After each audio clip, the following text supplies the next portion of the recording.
Hello, everyone. I'd like to welcome you to this event, which is the launch of our 2019 data on Chinese loans in Africa. So I'm Deborah Brautigam. I'm the director of the China-Africa Research Initiative here at Johns Hopkins University School of Advanced International Studies, known as SAIS. And CARI, the China-Africa Research Initiative, was started in 2014. It's really an institutionalization of work that I've been doing for many, many years. I first started working on Chinese loans in Africa in 1983 when I began field work for my dissertation research on Chinese agricultural aid in West Africa, which at that time was mainly in the form of loans. And so fast forward to 2014, and we've been very fortunate to have support from the Carnegie Corporation in New York. And they've been supporting our database work as we've made it available to the public as of last year. So last year we launched our interactive database, which is a wonderful tool which lists about 1,000 loans country by country in Africa with as much information as we've been able to obtain on those loans. So before we get into this year's launch, there are a few housekeeping items. I'd like to let you know that this event is the first in a series that we're going to be doing every Tuesday morning. So we'll be starting on the 6th of April with the next event, which is the launch of our annual conference. We're holding it virtually this year. And all of the weeks of that conference will be focusing on Chinese overseas lending. So we won't be only in Africa for that conference. It's going to be a global look at China's overseas lending. So I hope you'll sign up for that. It's going to be really exciting. We have a number of wonderful panels and top-notch researchers coming to present their work on that. So that's going to be fascinating. So our work on lending is something that's been very important and very important core part of what we do at CARI. And it's something that we're not the only organization that works on. Our colleagues at Boston University have also been doing a lot of wonderful work on Chinese lending in Latin America, and they've recently expanded that to look at Chinese lending in a global perspective.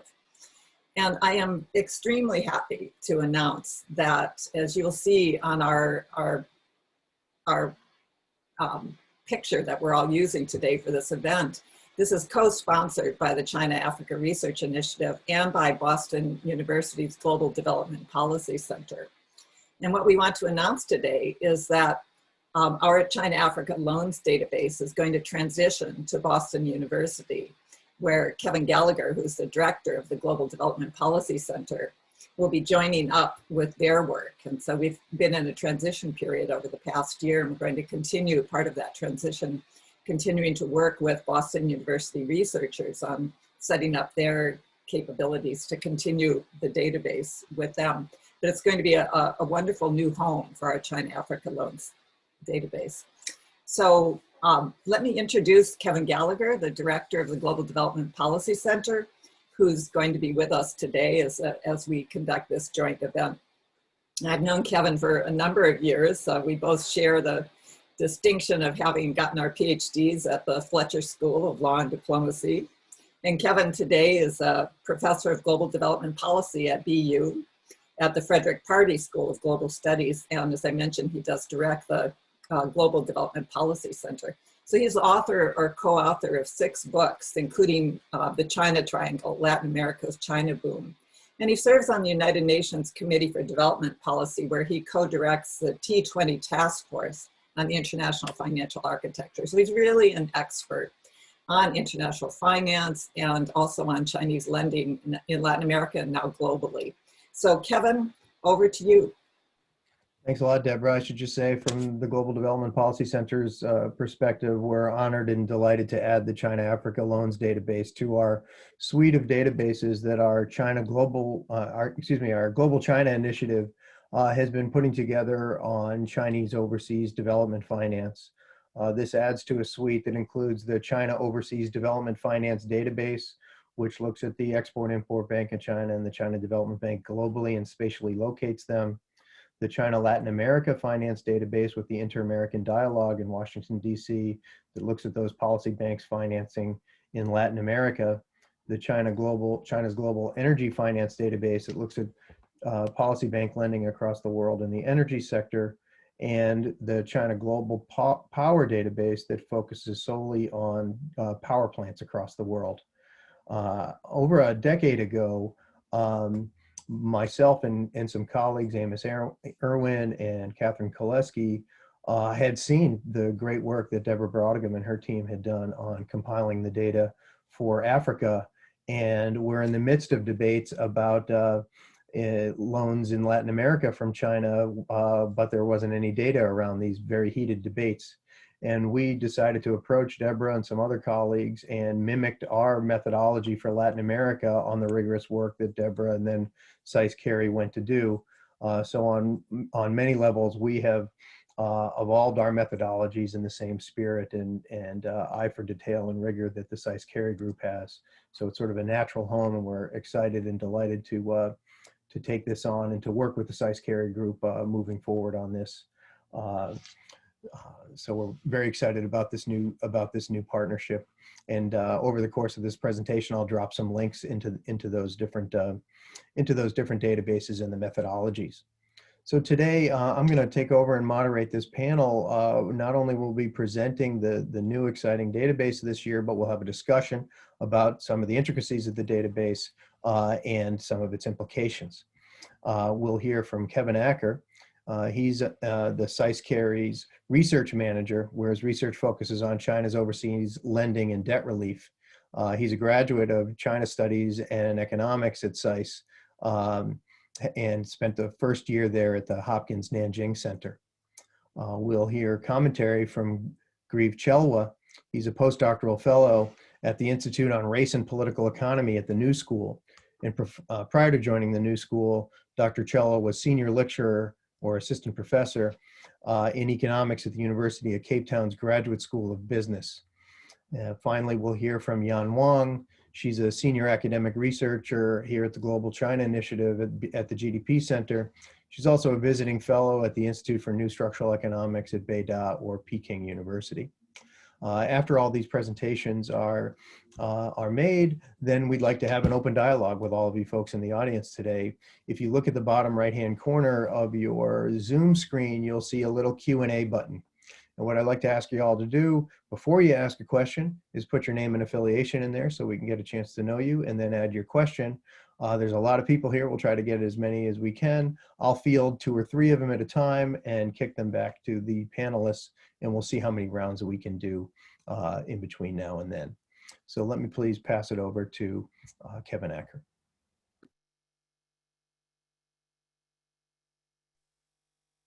Good morning, everyone, and thank you so much for the introductions, Professor Brautigam and Professor Gallagher. So the first thing I'm going to do this morning is introduce you to our online interactive loans database that each of you can use. I'm going to go ahead and share my screen. So this online database makes public all of the data that the China-Africa Research Initiative has collected over the past many years on Chinese loans to African governments and their state-owned enterprises. Over the years, we've identified over 1,100 loans of these loans worth approximately $153 billion. And I want to mention that this interactive database was in large part inspired by Professor Gallagher's own interactive database of Chinese loans to Latin America, and we're very excited to be partnering with Boston University Global Development Policy Center on the transition of the database. So there's a few important things to note about this data. One is that we only include loans in the data when we identify that a loan contract has been signed between a Chinese financier and a representative of an African government. So this excludes loans under negotiation that have not been signed, for example, loans for which MOUs have been signed, which can often be reported about in the media, but sometimes don't end up actually financing a project. We also exclude loans for projects that have been suspended or canceled, even if a commitment was signed. And these figures are not equivalent to African government debt. The database does not track a disbursement or repayment. Loan commitments are dispersed over a period of years as the projects they finance are implemented. So sometimes it can take up to 5 years, for example, for loan commitments to actually turn into debt figures that you might see, for example, published by the World Bank. And finally, I want to mention that we're constantly working on this database, revising, refining, and improving our data. So sometimes you may see updates to the data to previous years. So when we go into the landing page here, you can see each African country shown according to the amount of loans that have been committed to it by Chinese financiers between 2000 and 2019. On the bottom, you can see lending by year. And on the side, you can see lending by sector. About 80% of Chinese finance to Africa goes to the infrastructure sectors, and 60% goes to 2 sectors alone, the transport and power sectors, which includes things like railways, roads, and hydropower projects. The next largest infrastructure sectors are communications and water projects, followed by what we call in database other social, which mostly includes social housing. Non-infrastructure sectors in the database includes loans for banking, for example, interbank loans, as well as loans for agriculture and other sectors. The mining sector is another big sector in the database, but interestingly, almost all of the 18 billion in mining loans goes to Angola because they include loans for the oil and gas sectors. Angola's state-owned oil company, Sonangol, has been a large borrower of Chinese loans. So as you can see the data for each specific country, the years that they've received loans, and the sectors where these loans have gone to. For example, in Ethiopia, about $5 billion have gone into the transport sector, which includes the loan for the Addis Djibouti Railway, and $3 billion has gone into the power sector, which includes loans to, for example, power transmission from hydropower projects. Once you've selected a country, you can open the data panel here, where you can see detailed information on each specific loan, including the year the loan was signed, the amount of the loan, the borrower, the lender, the sector, and the purpose, which is usually just the name of the project that the loan's financing. In addition to this information, you can download the data in an Excel file, which includes additional information, including the status of loans, which range from signed to completed projects. The borrower, if the borrower is a state-owned enterprise or joint venture or special purpose vehicle with government ownership. The finance type, which ranges from zero interest foreign aid loans to commercial loans and export buyers credits. Information on interest rates, maturities. And this year, we're very excited to release 2 new variables in our downloadable data. We've been able to identify contractors for approximately 85% of the loans in our database, and that's available now in the download, as well as resource security. So I'll talk more about this further in the presentation. But resource secured loans are a topic that's gotten a lot of attention in recent years as commodity prices has fluctuated. But in the data here, you can see which loans are secured by resources. So now I'm going to turn to a PowerPoint presentation where I will present our data, present some of our interesting findings on the trends in the data over the past 2 decades.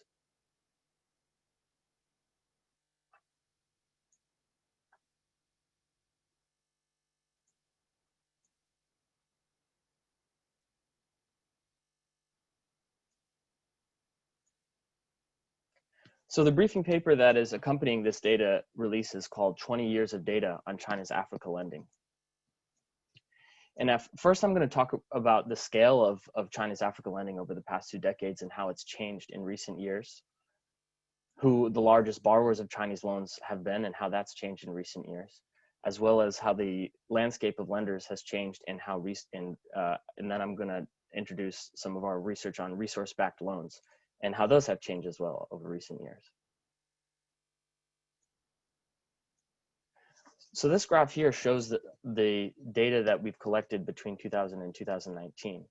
As I noted before, Chinese financiers have committed approximately $153 billion in loans to African governments and state-owned enterprises. Chinese loan finance started accelerating in the late 2000s, reaching over 10 billion per year by 2011. As I mentioned before as well, over 80% of all Chinese loan commitments committed in the past 2 decades was for infrastructure. And as well, over 80% of this finance was committed just in the past decade. As you can see, most of the finance started after 2010. Overall, Chinese loan finance in Africa peaked in 2016, but has reached a new low in 2019 of $7 billion, down 30% from $10 billion in 2018. We often find a clearer picture of trends in China's lending to Africa by excluding data on Angola. Angola is a unique case in Africa and is China's largest borrower in Africa, with $43 billion in loan commitments between 2000 and 2019.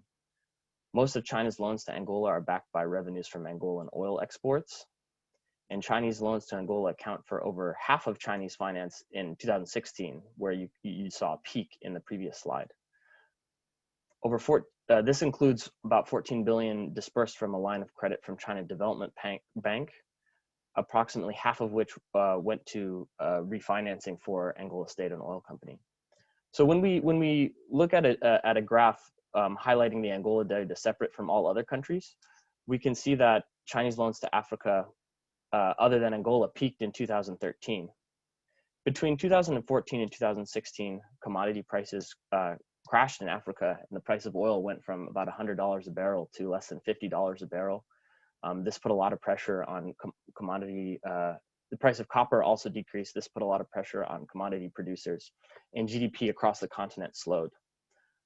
Accordingly, Chinese banks started pulling back resource-backed loans, became less attractive, for example, and some borrowers entered into debt relief negotiations with China, which I will talk a little bit more about later. So to give a sense of Chinese lending in comparative perspective, I want to show this chart, which shows the percentage of debt held by different creditors among African countries. This data is from the World Bank International Debt Statistics and shows that China accounts for about 13% of all African countries represented in the World Bank International Debt Statistics, which includes low and middle income countries. Multilateral creditors hold about 32%, with the World Bank itself holding 17%. And bondholders are the next largest debt holders in Africa, making up about 27%. But this picture varies widely across countries in Africa. For some countries, China makes up a much larger percentage of the debt, and for some countries, much left. On the y-axis here shows external debt to GDP ratio of African countries, with countries at a high risk of debt distress highlighted orange and countries in debt distress highlighted in red. And the x-axis measures debt to China as a percentage of total external debt, which gives us an idea of which countries' debt problems are in large part due to Chinese debt. So for some countries, as I mentioned, China makes up a small percentage of external debt, like Nigeria. Even though Nigeria is the 5th largest borrower of Chinese loans overall, with 6.7 billion in commitments between 2000 and 2019, this makes up a very small percentage of Nigeria's total external debt, and Nigeria is not experiencing a high risk of debt distress.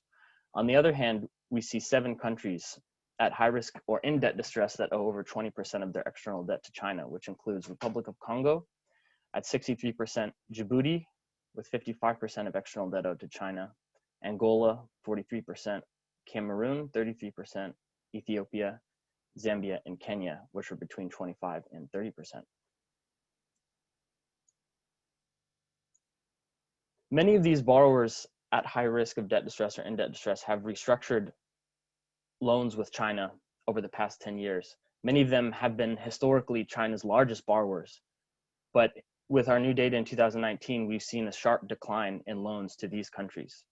For example, Angola, Ethiopia, Cameroon, Republic of Congo, Mozambique, and Djibouti have all negotiated debt relief with China over the past 10 years. And most of these countries have received no new commitments in 2019. And Angola and Cameroon have received new commitments, but much lower than they have in the past. For example, Angola has averaged 4 billion in loan commitments from Chinese financiers over the past 10 years, but in 2019 only received 106 million of commitments. The 5 largest borrowers in 2019 are Ghana, South Africa, Egypt, Ivory Coast, and Nigeria. None of these countries are facing debt distress, and none of them have restructured debts with China by 2019, although Ghana is facing a high risk of debt distress, and I'll talk more about that case later on. Two notable borrowers, in addition to Angola and Ethiopia, which had restructured debts in previous years, 2 other notable borrowers are not in the top 5 in 2019, which are Zambia and Kenya, both of which have hit headlines recently as Zambia defaulted on a payment to bondholders, and Kenya is hoping to restructure its loan for the Standard Gauge Railway from Export-Import Bank of China. This is a great graphic put together by the Financial Times based on our data, which does a really good job at showing the change among these top borrowers, and how the top 5 borrowers this year have received more loan finance on average than they have in the past 10 years, while many of the top borrowers from the past have received much less. Angola is a very striking case. For example, loan finance to Egypt and South Africa only started increasing in 2016, while Angola has been a large borrower since the early 2000s. So in 2019, despite the change in the top borrowers, the sectoral breakdown of infrastructure loans remained similar to the breakdown in previous years, with the transport, power, communications, and water sectors receiving the most commitments. I'm going to walk through a couple of the notable loans to the big borrowers in the next few slides. The largest Chinese loan finance transport project in 2019 is the $1.2 billion 10th of Ramadan light rail, which is planned to connect the Cairo area to the new administrative capital in Egypt. This marks the largest light rail project China has financed, after also having financed light rail projects in Nigeria and Ethiopia in 2011 and 2012 respectively. Those projects were around $500 million each in loan finance. South Africa, one of the other top borrowers in 2019, used $600 million from a line of credit offered by the China Development Bank to the South African electricity SOE, SAIS-CARI, for the continued expansion of the Medupi coal-fired power station. Notably, most Chinese loans to South Africa have been to state-owned enterprise borrowers such as Transnet, which is the rail state-owned enterprise, and SAIS-CARI. In Nigeria, we see more loan finance from China Development Bank, as they had agreed to finance the Lekki Port Public-Private Partnership project in 2019. This debt's not contracted directly by the Nigerian government, but by a special purpose vehicle, with about 25% owned by Nigerian government actors. China Exim Bank also committed about 400 million in Nigeria for continued work on airport projects it had previously financed in 2013. And in the Ivory Coast, the largest loan we see is about 290 million for the Gribo-Popoli hydropower project from China Exim Bank. And Exim Bank also signed a large water project in Ivory Coast for drinking water supply systems in 12 cities for $284 million US. And Ghana, which is the top borrower in 2019, I'll talk a little bit more about later. But before I do that, I'm going to talk a bit about how the lenders have also changed over the past 20 years. There are over 30 lenders from China in Africa. The top lenders are the Export-Import Bank of China and the China Development Bank. We also see commercial banks that have become more significant lenders over the past 10 years, such as the Industrial Commercial Bank of China and the Bank of China, ICBC and BOC. Chinese companies are also active in offering a type of loan called a supplier's credit in Africa. And then the formerly Chinese Ministry of Commerce, and now the China International Development Cooperation Agency, offers zero interest foreign aid loans, which make up about less than 5% of Chinese loans to Africa. So one of the interesting trends here is that as China's finance increased leading up to 2013. And from the Export-Import Bank of China, we also see finance increasing from China Development Bank and some other financiers. As the Export-Import Bank of China pulled back after 2013, other financiers did not pull back as much. Between 2000 and 2009, China Exim Bank was responsible for about 75% of all Chinese finance to Africa.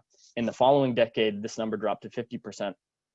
China Development Bank became a significant lender, responsible for 30% of China's finance in the past decade, $37 billion. The other interesting thing to point out is the increasing share of the commercial banks, Industrial and Commercial Bank of China and the Bank of China in China's finance.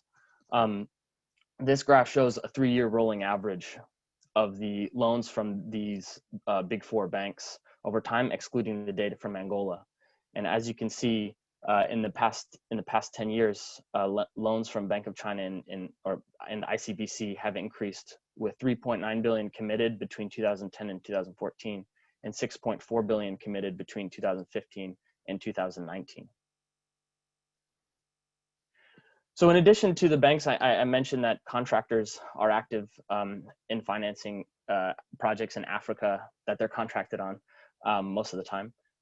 We have about 27 different contractors that have been involved with lending these suppliers credits in our database. And the lending from contractors is split relatively evenly between the past 2 decades, with 5.5 billion committed between 2000 and 2009 and 5.1 billion committed between 2010 and 2019. Despite this relatively even split, the lenders most active in lending suppliers credits have changed in the past 2 decades. ZTE was once the largest offer of suppliers credits in the first decade of the 21st century, as well as China Machinery Engineering Company. In the past decade, Huawei became a much more active offer of suppliers credits, lending about $1 billion between 2010 and 2019. The State Grid Corporation of China, which is the 2nd largest supplier financier in the past decade, offered about $1 billion to Ethiopia for the transmission lines from the Renaissance Dam. I apologize, it looks like my background has disappeared, but we will just carry on.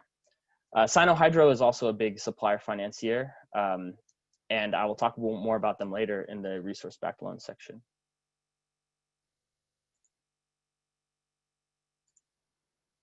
So resource-backed loans have also shown some notable changes, especially in 2019.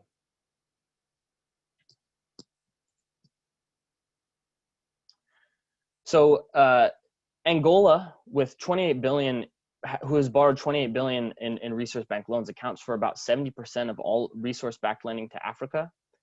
Outside of Angola, only 8% of Chinese loans to Africa are resource-backed, according to the data that we found. And shown here are the countries other than Angola that have been borrowing resource-backed loans, including Sudan, Republic of Congo, Ghana, Equatorial Guinea, and Democratic Republic of Congo, along with some others. And the largest resource used in these loans is oil, but copper has also been used, for example, in DRC, as well as bauxite, which is with the most recent resource-backed loans. So the profile of resource-backed lending has changed in the past 10 years, most notably in the past couple of years, as historically large borrowers of resource-backed loans are no longer borrowing with this model. As you can see here, Republic of Congo and Angola were borrowing large amounts in resource-backed loans. Republic of Congo, when the commodity price fell, they had a really hard time paying them back and ended up restructuring some debt with Export-Import Bank of China and are no longer borrowing resource-backed loans. Angola as well used to be a large borrower, but has had some trouble with the model. And in 2018, they agreed as part of an IMF program to no longer continue borrowing resource-backed loans.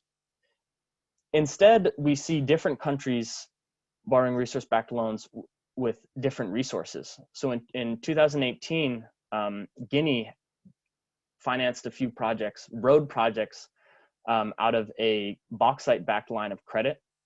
And in 2019, Ghana has also borrowed loans out of a bauxite-backed line of credit, which I'll talk about more in a moment. So Ghana has signed notably about $1 billion of resource-backed loans in 2019. About half of it is from the bauxite-backed loan from Sino-Hydro.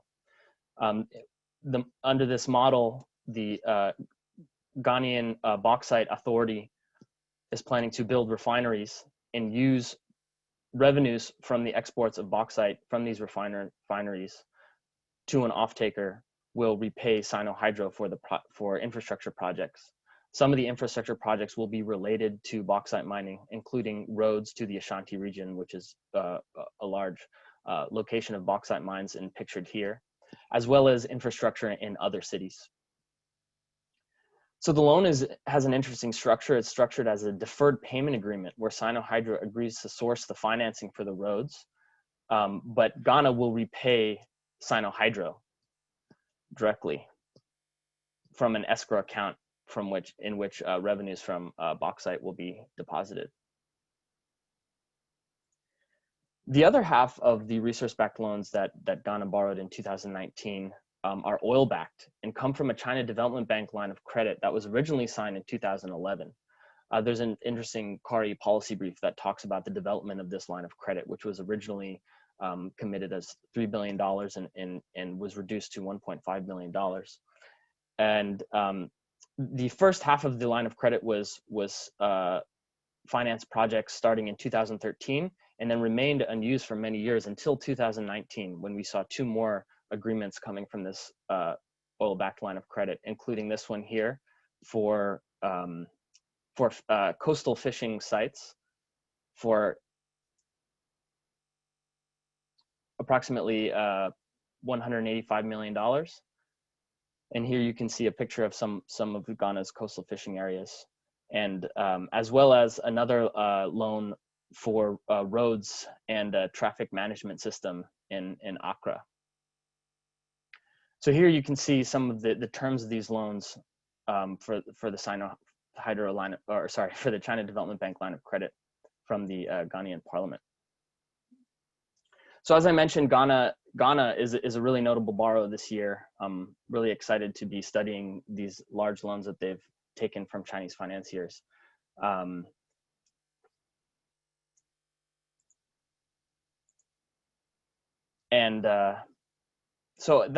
So I have a little more time. So I'm going to talk briefly about so that kind of concludes the briefing paper that we wrote to go along with the data. As I've noted, there's been a lot of changes over the past 10 years, and the 2019 data really represents those changes in a big way, and happy to answer more questions about that in the Q&A. With my last 5 minutes here, I'm going to just highlight some of the new data that we're releasing. So as I've mentioned, about 85% of the projects in our database we've identified contractors for and included that. Now, one thing I think is important to note is that Chinese contractors sign a lot of contracts and do a lot of projects in Africa that are not financed by Chinese loans. So in the orange parts of the bar here, you can see data on Chinese contractors in Africa from China's National Bureau of Statistics. And over the past 10 years, it's exceeded, about 40 to $50 billion a year. And only 10 to 10.5 billion or so is financed by Chinese loans every year. So the largest contractors working on Chinese loan financed projects are shown in this slide. Sino-Hydro is the largest with 15.4 billion, having worked on projects in Africa financed with $15.4 billion from Chinese loans. China Road and Bridge Corporation is the next largest, followed by China Civil Engineering Construction Corporation, Huawei, and China Machinery Engineering Corporation. So we're really excited to have released this data and hope that it leads to some interesting research on Chinese contractors in Africa. So that will conclude this presentation. And I want to thank here all of the research assistants that have worked on the project over the past years, including the 2021 RA team, as well as all of our former RAs. So thank you very much, everyone, and I look forward to your questions in the next section. Thanks so much, Kevin. Now we'll have some brief comments by Grieve Chelwa.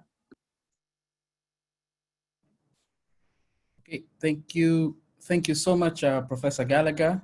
And good afternoon, good morning, and good evening to everybody else. I'm talking to you today from Lusaka, Zambia. I'd like to congratulate Professor Brautigam and Mr. Ackers and the rest of the team. Let me just turn off the air conditioner here.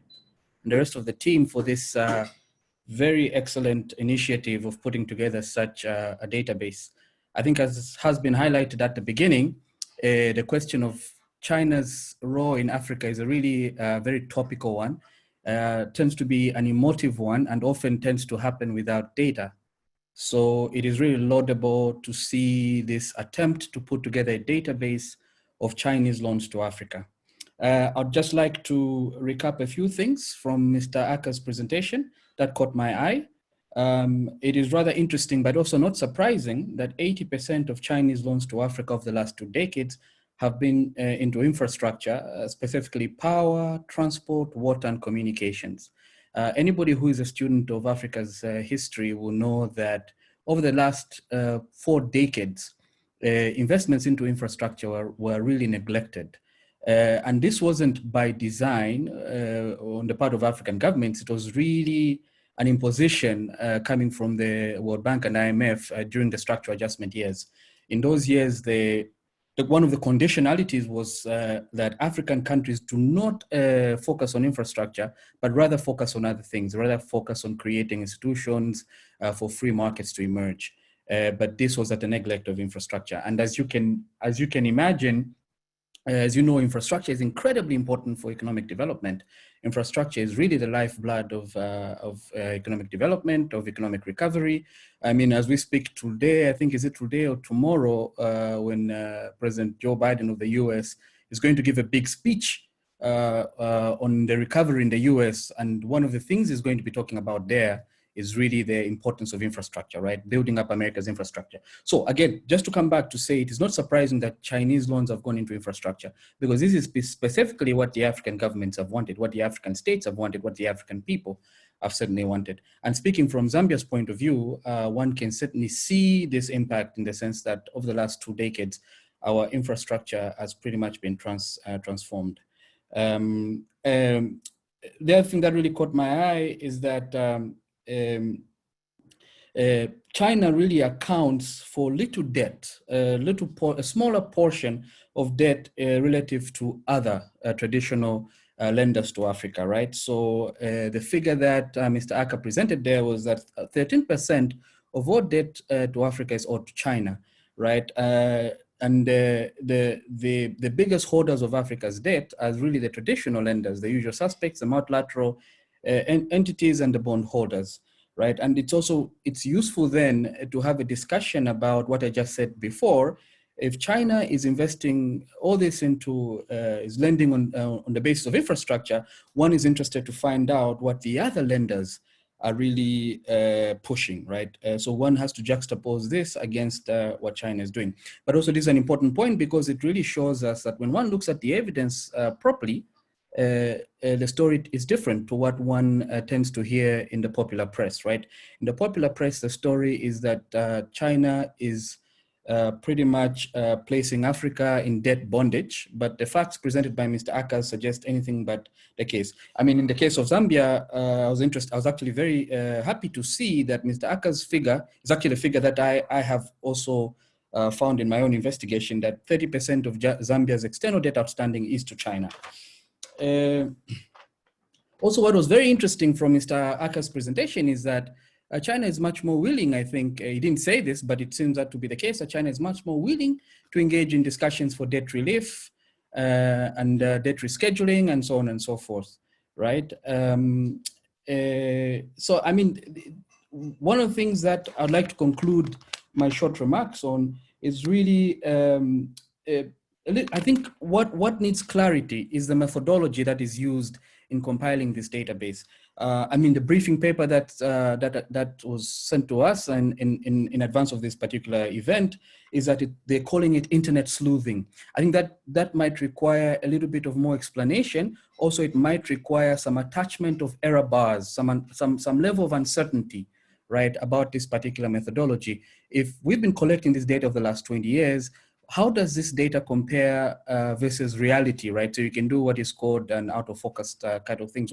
Well, basically we want to know, is this methodology accurate? Are the measurement errors getting smaller by the year? I think this is really important. I ask this, for example, because in the case of Zambia, for example, you have a figure of $9 billion has been given out over the last 10 years, but the official account from the Zambian government is $3 billion. But I think that boils down to exactly what Mr. Acker said at the beginning, that there's a difference between loan commitments and actual debt. I think that's important because some of this gets lost in some of the reporting.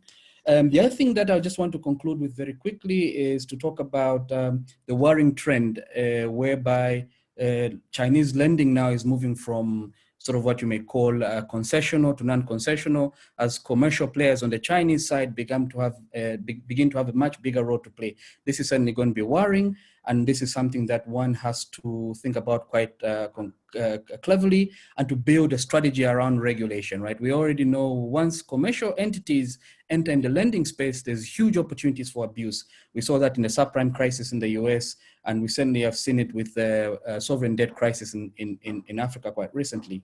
What else did I want to but also I think it's very useful to have a conversation about, is it really the case, and I don't know if the data can allow us to do that, perhaps we have to collect fresh data, is it really the case that Chinese lending encourages corruption in Africa? This is an important debate and discussion that's taking place, and I think it would be useful to augment such a database with this kind of discussion.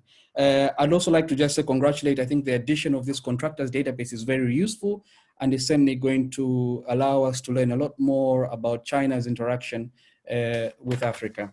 I think pretty much those were the remarks that I had, and just to say that it's very interesting to have a lot of data to back what seems anecdotal, at least from this side of the world. And it's not surprising, given that China is lending into infrastructure, it's not surprising, at least to me, that the typical African, at least the typical Zambian, tends to have, if you look at the survey data, tends to have a rather partial view of China. But there are issues, and these issues have to be fixed, and I think your database will allow us to fix some of these issues. So I really have to congratulate the team for this wonderful database, and I look forward to working on it myself and writing a couple of papers on it. Thanks a lot. Thank you much. Thank you very much, Professor Chelwa. And now we'll have Yan Wang. Hello, it's my great honor and pleasure to join this distinguished panel.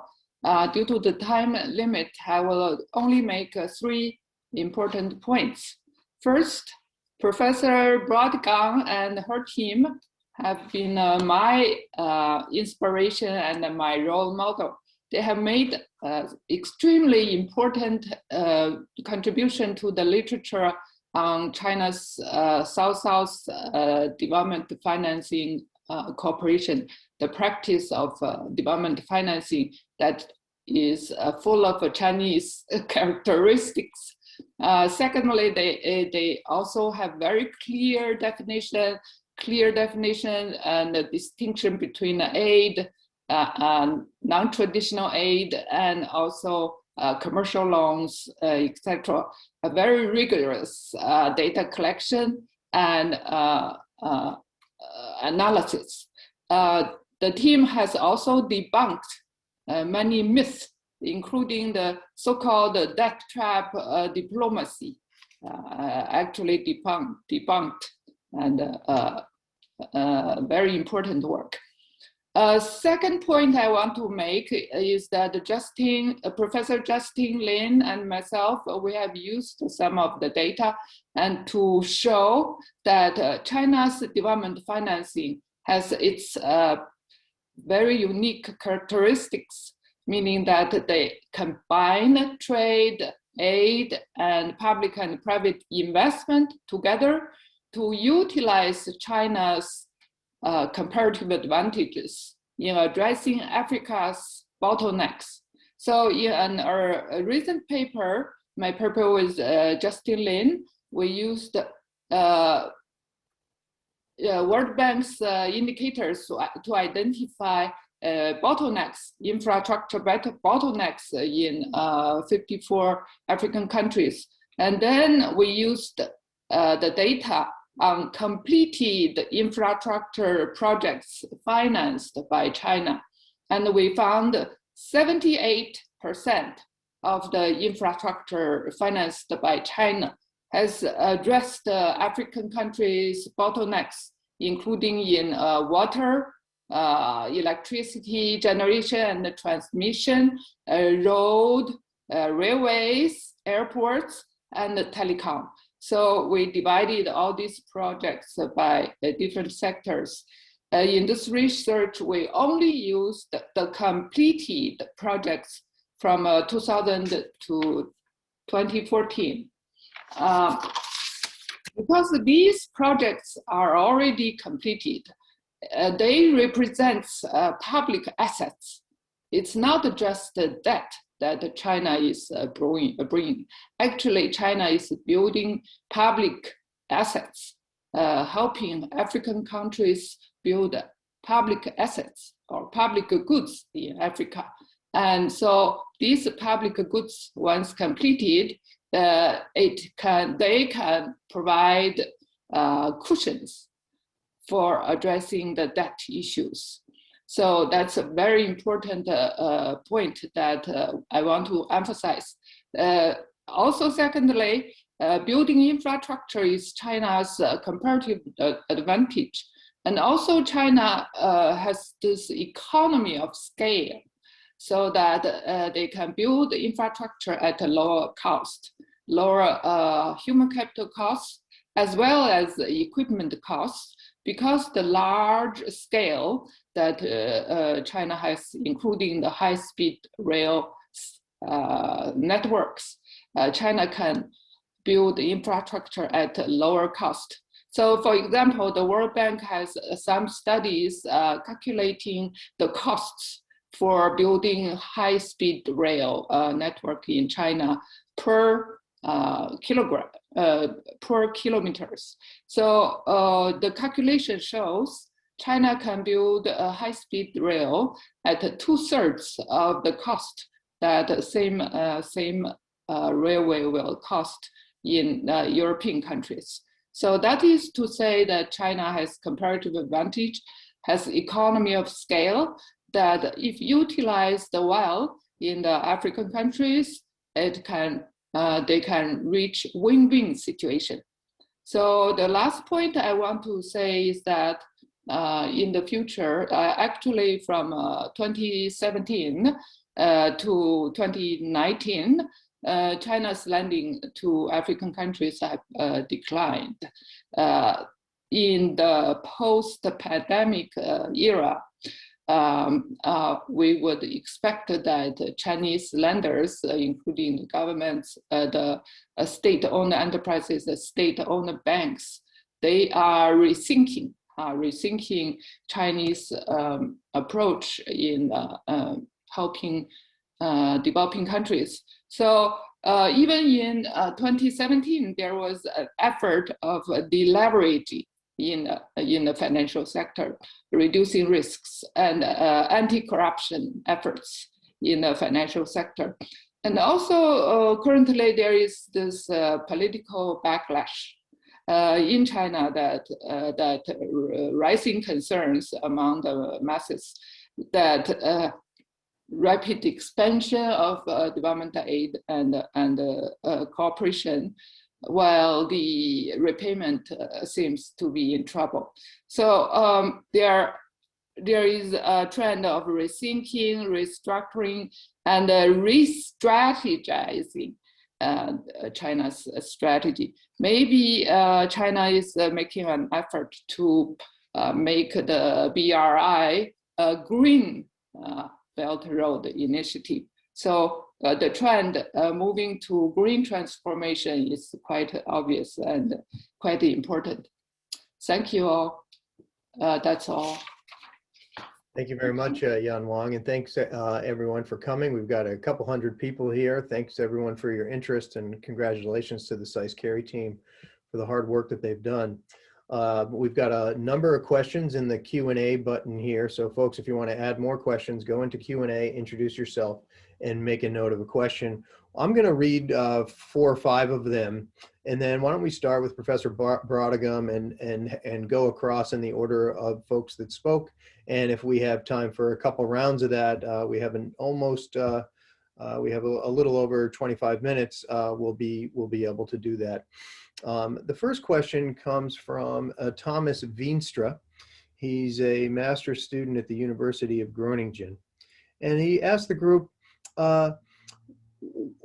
what makes 2016 stand out? Is that an outlier, and why is there the decline? How does the group see the decline that has happened in the data since the 2016 peak?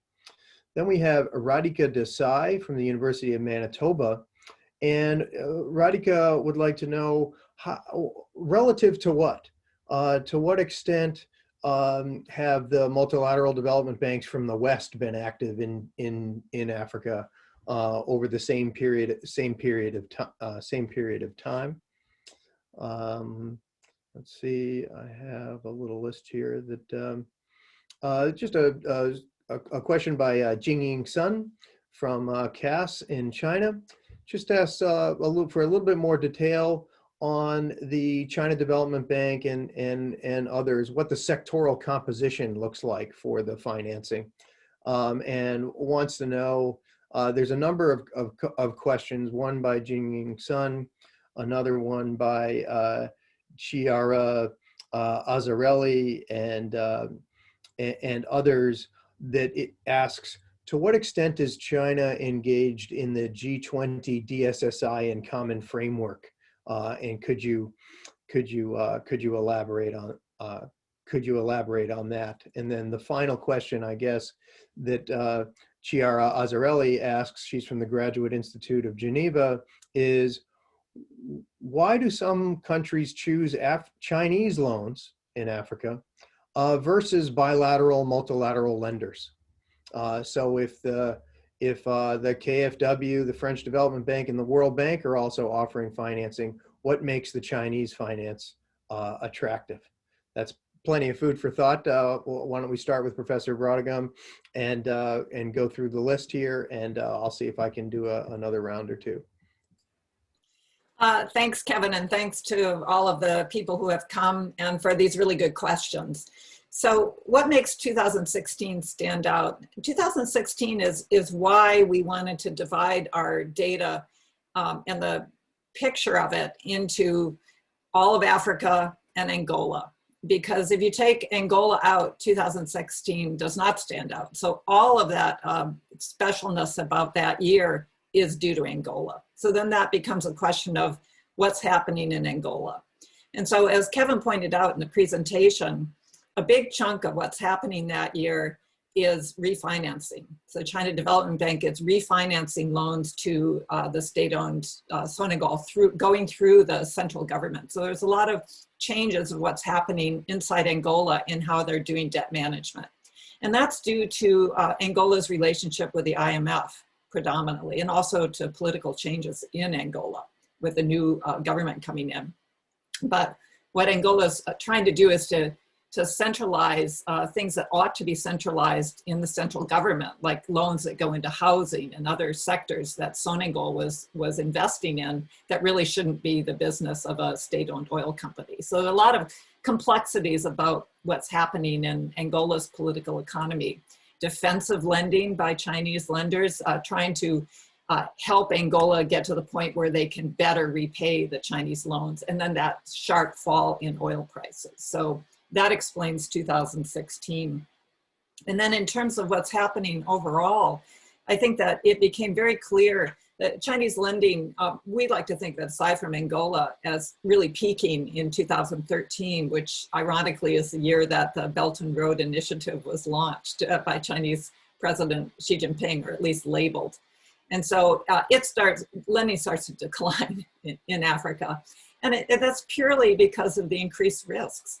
So what became clear in a number of places where Chinese were lending is that there was increased risk of not being repaid. And so they started looking at this much more carefully, but there was already a lot in the pipeline at that point. And so disbursements for the commitments that were made in that big year of 2013 are what's hitting now. So a lot of that has a 5-year grace period. And so the repayments are starting. So that's contributing to the debt distress in some of those big borrowers like Zambia and Kenya and Ethiopia. So, and I'm sure that one of the things that we're looking at in our other research is the relationship between the IMF and the IMF programs and the Chinese banks and Chinese lending in conditions of debt distress. So we can speak about that in other events, and we have been.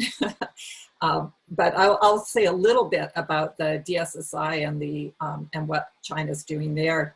And I know Kevin Acker has been working on analyzing World Bank lending compared to Chinese lending. I don't know, Kevin, if that's ready for prime time yet, but I know you've been promising to get your analysis out into the public, and this might be a time to give us some of the headlines on that. But so in terms of the DSSI, you can find work on our website and also in things that we've written over the past year about China's participation in debt relief. And I want to highlight one aspect of that, which is the China Debt Relief Dashboard. So we're trying to track, and we'll be updating it again at the end of this month. We're trying to track all of the activities that Chinese financiers have been doing in the pandemic era in terms of debt relief. And we find that it goes down into 3 different categories. And one is debt relief under the DSSI, in which China Exim Bank is the main lender there, but China's SAIS-CARI is also participating under that. And second is debt cancellation, which is under the Forum on China-Africa Cooperation. So it's a different program. It's not under the DSSI. It's not including the same countries, but that is something where we see Chinese actions happening over the past year and into this year. And then third is ad hoc. So really the Chinese are just about the only creditors out there in the commercial category where China Development Bank is included by the Chinese that are giving substantial debt relief in some of the debt distressed countries. And we see this most prominently in Angola with 6.2 billion in payments deferred for several years from Chinese banks, including ICBC and China Development Bank, and then China Exim Bank is applying the DSSI terms in Angola. And I'll just say one last thing, which is someone asked why China. And I think I'm working on analyzing Chinese lending in Zambia, and Grieve and I are going to look forward to having a deeper discussion about that. But one of the things that I noted when I was doing research is that Zambians pointed out that the World Bank, for example, they don't really finance big infrastructure projects. So they tend to limit it to like 80 or 90 million. And so it's really if you're looking for a big infrastructure loan, the Chinese are pretty much the only ones out there that are providing sort of this multi-million dollar size loans. So thank you. Thanks, Professor Brautigam, and I'll jump in a little bit to address some of the other questions. Regarding the extent to which multilateral development banks have been active in Africa, there's a few ways to look at this. One is that the World Bank International Debt Statistics now offer some of this data, but I've also looked at the data from the World Bank annual reports on IDA, International Development Association, and IBRD commitments over the past 20 years in Africa. And when you look at the totals, it matches very closely to lending from China over the same period, with about over 150 billion committed as well from the World Bank. I think one thing that's important to note here is that when I say finance from China, it's also including a significant amount of finance from banks that are not representatives of the Chinese state. Whereas the Export-Import Bank is a policy bank. It's an official export credit agency, offers concessional loans that are subsidized by the Chinese government. China Development Bank is also a policy bank, but it's a little more complicated in terms of how it also offers commercial loans. But Industrial Commercial Bank of China, and state-owned enterprises are not officially representatives of the Chinese state. Although this is an ongoing area of research, they may find it sometimes advantageous to position themselves in such a way, and I think there's some really exciting things that we're learning about those financiers. So when you take out these commercial banks, the World Bank lending to Africa is much higher than the official, quote unquote, official Chinese lending. And I noticed another question about that data on the breakdown of debt between the World Bank multilateral organizations, and that's from the World Bank International Debt Statistics. And Grieve, thank you. I also wanted to thank the discussants for their comments, Grieve Chelwa and Dr. Chelwa and Dr. Wang. And I wanted to address your question about methodology very briefly. I realized I did not address that in the beginning of the presentation. So you can, first of all, you can find our methodology document on the interactive database. It's automatically downloaded when you download the Excel. But essentially, we have a team of research assistants that uses a combination of open source research, uses some proprietary databases, as well as interviews with contacts in Africa. And our best source of data on Chinese loans to Africa is African government documents. This is best in countries which have really good public debt management, like in Ghana and Nigeria. You can go to their Ministry of Finance websites, and in Kenya as well, Uganda, and find the lists of loans that they've taken from China. And so that informs a lot of our data. Some countries are not as transparent, and that takes a little bit more triangulating. One thing I will note is the question of hidden debt, so to speak, or debt to public-private partnerships. Excuse me. This does not always show up in the public debt management because of the different ways these agreements are structured. But we also do our best to capture those. For example, the loan for Kafue Gorge in Zambia is not represented as a government loan on the annual economic reports of the Zambian government, but it is the project vehicle operating and borrowing the loan is owned by ZESCO, which is a state-owned enterprise in Zambia. So we do that commitment is shown in our database. So I hope that helps clear up some of the methodology. Happy to answer any more questions about that. Great. Okay, thanks, Kevin. I think that pretty much answers it. Yeah, thanks a lot, and thanks, Deborah, for those comments.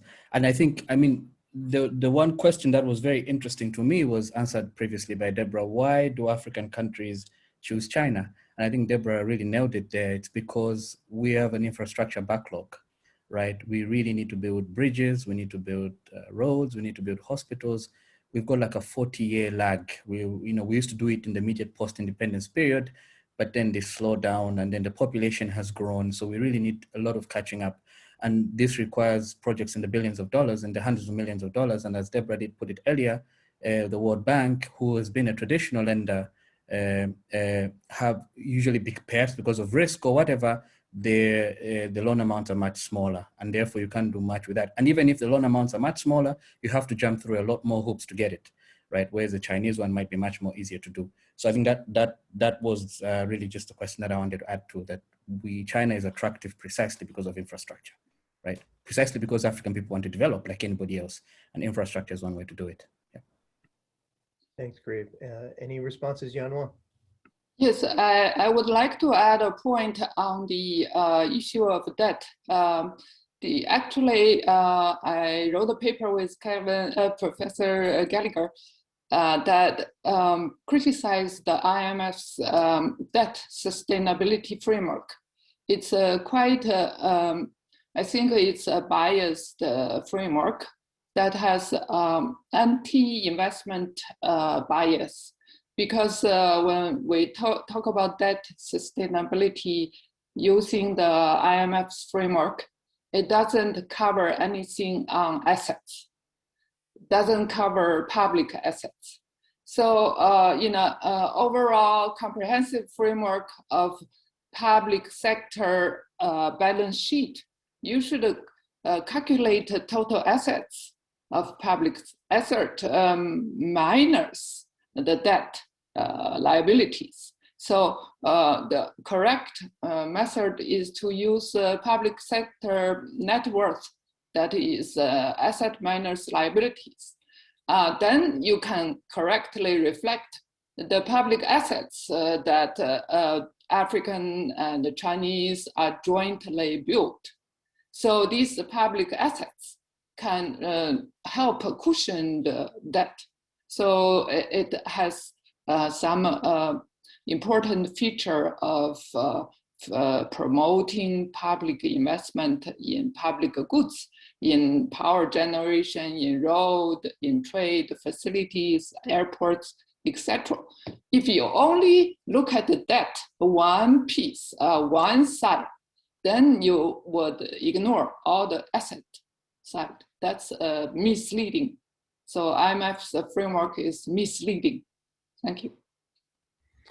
Thank you very much, Yang. We have about 7 minutes, so I'm just going to ask 1 or 2 questions, and we'll go in the same order again, and perhaps folks in answering the question, make your closing remark. I'm sorry that we're not going to be able to get to everyone's questions today. If you look at the chat, we've put in place the webpage for SAIS-CARI, the Twitter account for SAIS-CARI, links to the different methodologies, the webpage for the GDP Center, the methodology for the GDP Center, our Twitter accounts as well. We hope today isn't the end of this conversation. This data is downloadable from the SAIS-CARI portal, and you can engage with these issues on both websites over time. So I'm sorry we're not going to be able to get to everyone's questions. We could, it shows the great work that SAIS-CARI has done on all this, because we could spend the day on it. Here's a question from Dr. Cinderella von Dungern, excuse me. She's from GIZ in China. And she says that it seems that the majority of these loans go to Chinese companies. How much loans do African companies in the broader African economy benefit from? Do the loans enhance local content, or should the title of this talk be called Chinese Loans to Chinese Companies in Africa? In other words, are the African governments free to choose the recipient or obliged to give the financing to Chinese entities? And to what extent are there spillovers into the Chinese economy? That's question 1. Let's see, I had a SAIS, yes, here is Williams Noah. He is a SAIS 2021 student. He asks, you talked about a drop from 75% to 50% for China's major Chinese creditor, the Exim Bank, when compared to private lenders, with reports showing that Chinese private lenders are not participating in the G20's debt service suspension initiative. What are some incentives for China to fully participate in the DSSI framework, meaning the commercial lenders as well? And maybe one more, if I may.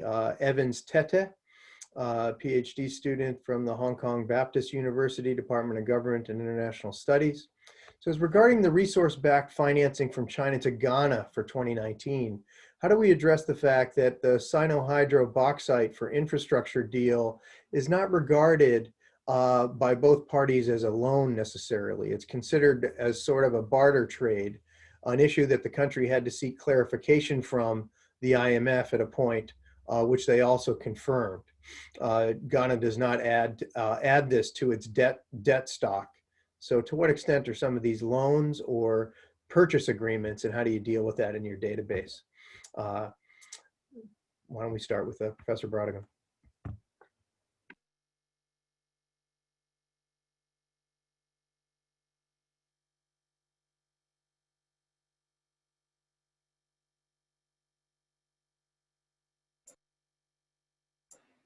There, my mouse decided to go rogue just for a minute there. So let me just address one part of this, which is the issue about loans and Chinese companies. So it's not quite accurate to say these are loans to Chinese companies, but they are loans for infrastructure that is carried out by Chinese companies overwhelmingly. And I think this reflects the overarching fact that most of this lending is done by China Export-Import Bank, which is an export credit agency, and that's their whole reason for being, is to promote Chinese exports, whether goods or services, and construction is an export of services. And so that's their whole purpose. And so China Development Bank is also, it's not a global development bank, it's a bank set up for China's development. And so in that sense, they're also supporting Chinese development, but overseas. So that would be, again, promoting the use of Chinese goods and services. And so this financing is, by and large, tied. For Exim Bank, it's officially tied, 50% at least. And for CDB, it's unofficially tied. They do lend to non-Chinese entities, but they prefer to lend to support Chinese business overseas. So what makes this problematic is that it's the Chinese companies together with the borrowers that develop the project. So the China Exim Bank, for example, they aren't like the World Bank. And the World Bank has thousands and thousands of people. They're also quite expensive in that regard, but thousands of people sitting in Washington, and they develop these projects. And then, you know, the countries request finance for World Bank developed projects. And so but for the Chinese, they really depend on the projects to be developed by the countries. And that means the countries relying much more heavily on these Chinese contractors. And there are huge opportunities for collusion there. So there are opportunities for kickbacks, there are opportunities for money transferring hands in order to smooth the way or convince government ministers in various departments to go with a Chinese project. So that creates a lot of challenges for corruption. And I think we've seen a lot of difficulties in that regard. It's often thought that the Chinese banks won't finance, the things have to be single sourced in China. That's not actually true. I mean, they will certainly finance something that goes through an international competitive tender. And we've seen examples where a country will set up a tender where the companies have to bring an MOU with some pledge of finance into the tender. And so they can work with different Chinese banks even competing against each other. So there's no reason why that can't happen more. But at the present situation, a lot of those projects are brought by the companies and developed with the ministries and then presented to the Chinese banks who decide whether or not to finance them. And that does create challenges. So the Ghana deal is really interesting. I'll turn that over to Kevin if he wants to make any comments on that, or the others. Yeah, I have seen similar comments by, for example, in parliamentary reports that refer to this as a barter agreement and therefore is not going to affect the public debt and is not a loan. But in the same parliament documents, the loan or the agreement has a maturity, it has an interest rate, it has a repayment mechanism, which is through revenues from bauxite exports. And I think, Professor Brautigam, you can correct me if I'm wrong, but I think that this does not differ significantly from other suppliers' credits, which are also, like deferred payment agreements where the supplier puts up the money for the project and then is repaid over time by the borrower as a loan. The difference in this case is that it's resource-backed, but the mechanisms described in the parliamentary documentation do not differ from other resource-backed loans on the continent, whereby there's an off-taker who's going to purchase bauxite exports, the revenues of which will be deposited in escrow account to repay the loans. So whether or not it's going to be calculated as part of Ghana's public debt, I'm not sure, but it looks like a loan according to our methodology.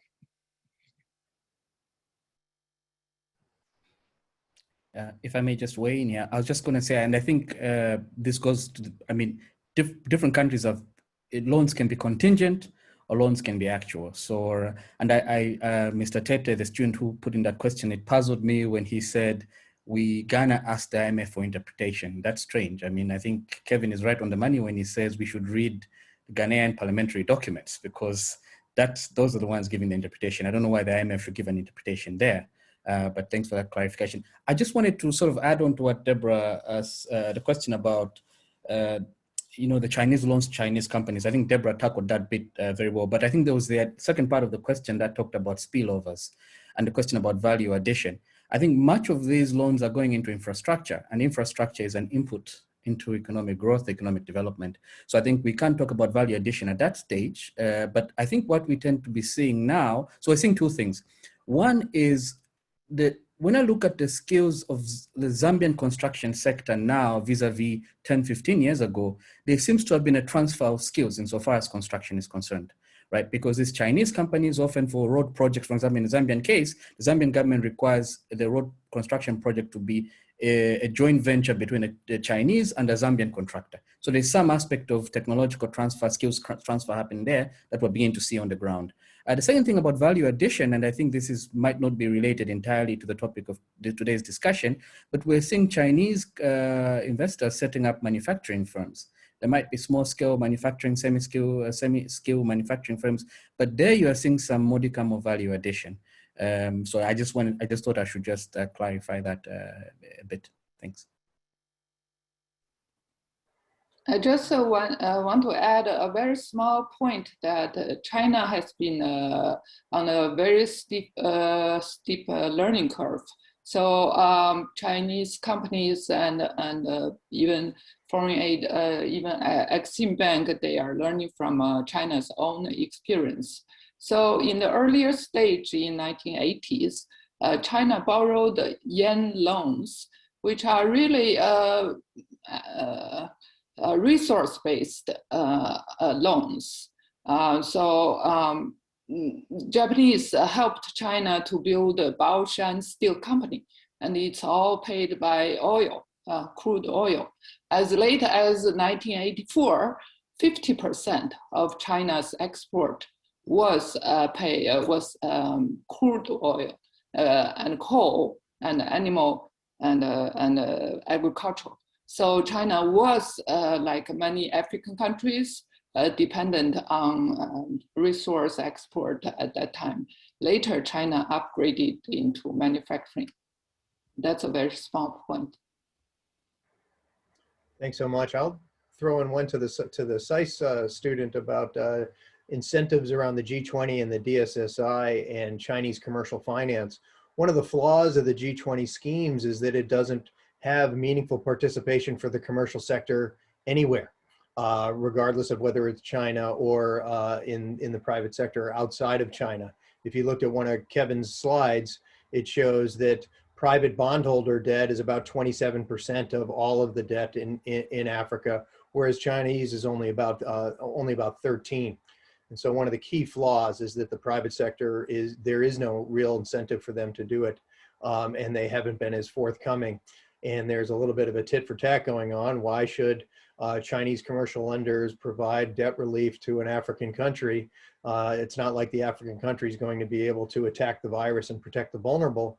Rather, they'll take the money and turn it over to New York centered financial institutions. And so one of the key things that needs to happen in 2021 is to align the incentives of debt relief so that private sector official bilateral flows and multilateral development banks all have the same kind of incentives to help countries manage debt moving forward as this crisis continues to ensue.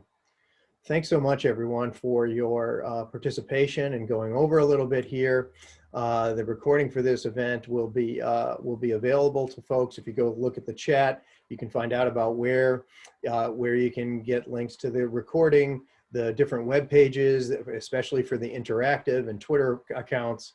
Let's have a big global round of applause for the SAIS-CARI team and those of us at the Global Development Policy Center team. We're honored and excited to continue this legacy and the rigor and attention to detail that this group has been putting on these issues for over a decade. Thanks so much, everyone. Thank you. Thank you, Kevin. We're thrilled to be working more closely with you. Thank you.